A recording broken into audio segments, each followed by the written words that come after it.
वंदे मातरम, एक गीत जो पवित्र ऋचा बन गया, जो बना आज़ादी का मंत्र और बन गया राष्ट्रगीत। वंदे मातरम। सुजलाम सुफलाम मलयज शीतलाम शस्य श्यामलाम मातरम। वंदे मातरम सिर्फ 2 शब्द, लेकिन इनकी आग बहुत बड़ी। जी हाँ, ब्रिटिश शासन के दौरान देशवासियों के दिलों में गुलामी के खिलाफ आग भड़काने वाले सिर्फ 2 शब्द थे, वंदे मातरम। आज हम आपको बता रहे हैं इस क्रांतिकारी राष्ट्रभक्ति के अजर अमर गीत के जन्म की कहानी। वंदे मातरम, वंदे मातरम, सुजलाम सुफलाम मलयज शीतलाम शस्य श्यामलाम मातरम। वंदे मातरम, शुभ्र ज्योत्स्नां पुलकितयामिनीं पुण्यकुसुमित द्रुमदल शोभिनीं सुहासिनीं सुमधुर भाषिणीं सुखदां वरदां मातरं। वन्दे मातरं, कोटि कोटि कंठ कल कल निनाद करले, कोटि कोटि भुजै धृत खर खर वाले, अबला केनु मारत बोले, बहुबल धारिणी नमामि तारिणी विपुदल वारिणी मातरं। वन्दे मातरं, तुमि विद्या तुमि धर्म, तुमि रिधि तुमि मर्म, त्वं हि प्राणाः शरीरे बाहुते तुमि मा शक्ति, हृदये तुमि मा भक्ति, तुम्हारी प्रतिमा गढ़ी मंदिरे मंदिरे। वंदे मातरम,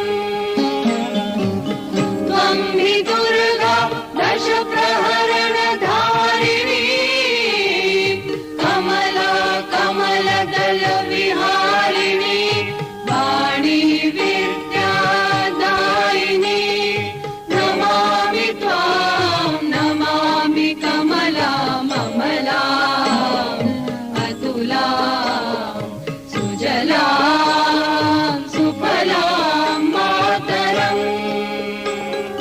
वन्दे मातरं,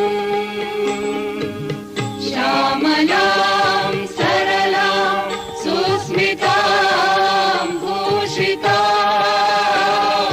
धरणीं धरणीं मातरं। वन्दे मातरं, वन्दे मातरं। दोस्तों, बंगाल के महान साहित्यकार श्री बंकिम चंद्र चट्टोपाध्याय के प्रसिद्ध उपन्यास आनंद मठ में वंदे मातरम का समावेश किया गया है। आनंद मठ में वंदे मातरम का समावेश किया गया था, लेकिन इस गीत का जन्म आनंद मठ उपन्यास लिखने के पहले ही हो चुका था। अपने देश को मातृभूमि मानने की भावना को प्रज्वलित करने वाले कई गीतों में ये गीत सबसे पहला है। वंदे मातरम के 2 शब्दों ने देशवासियों में देशभक्ति के प्राण फूंक दिए थे और आज भी इसी भावना से वंदे मातरम गाया जाता है। हम यूँ भी कह सकते हैं कि देश के लिए सर्वोच्च त्याग करने की प्रेरणा देशभक्तों को इस गीत से ही मिली। पीढ़ियां बीत गईं, पर वंदे मातरम का प्रभाव अब भी वही है। आनंद मठ उपन्यास के माध्यम से ये गीत प्रचलित हुआ। उन दिनों बंगाल में बंगभंग का आंदोलन उफान पर था। दूसरी ओर महात्मा गांधी के असहयोग आंदोलन ने लोक भावना को जागृत कर दिया था। बंग भंग आंदोलन और असहयोग आंदोलन दोनों में वंदे मातरम ने प्रभावी भूमिका निभाई थी। स्वतंत्रता संग्राम सेनानियों के लिए ये गीत पवित्र मंत्र बन गया था। बंकिम बाबू ने आनंद मठ उपन्यास सन 1880 में लिखा। कलकत्ता की बंग दर्शन मासिक पत्रिका में उसे क्रमशः प्रकाशित किया गया। अनुमान है कि आनंद मठ लिखने के करीब 5 वर्ष पहले बंकिम बाबू ने वंदे मातरम को लिख दिया था।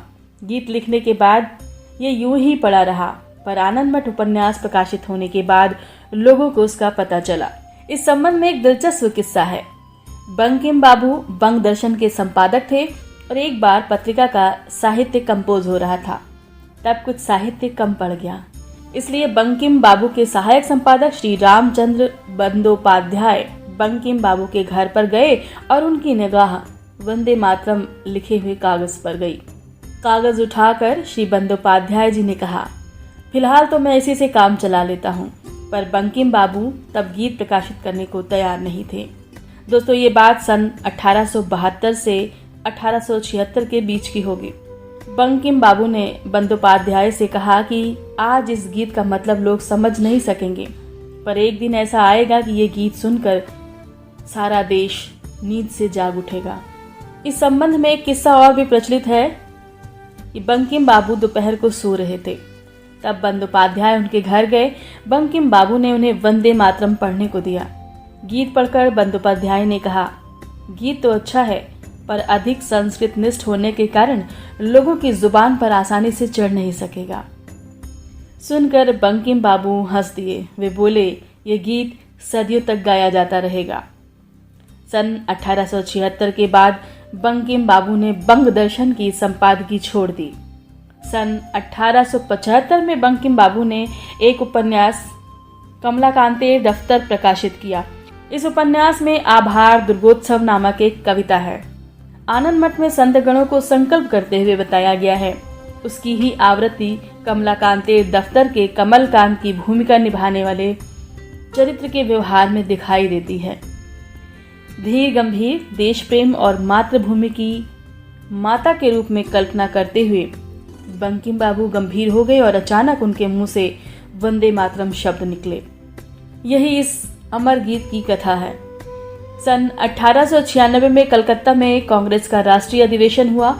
उस अधिवेशन की शुरुआत इसी गीत से हुई और गायक कौन थे पता है आपको? गायक कोई और नहीं, महान साहित्यकार स्वयं गुरुदेव रविंद्रनाथ टैगोर थे।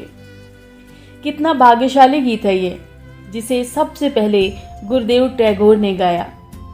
इस एक गीत ने भारतीय युवकों को एक नई दिशा प्रेरणा दी, स्वतंत्रता संग्राम का महान उद्देश्य दिया, भारत भूमि को सुजलाम सुफलाम बनाने के लिए प्रेरित किया।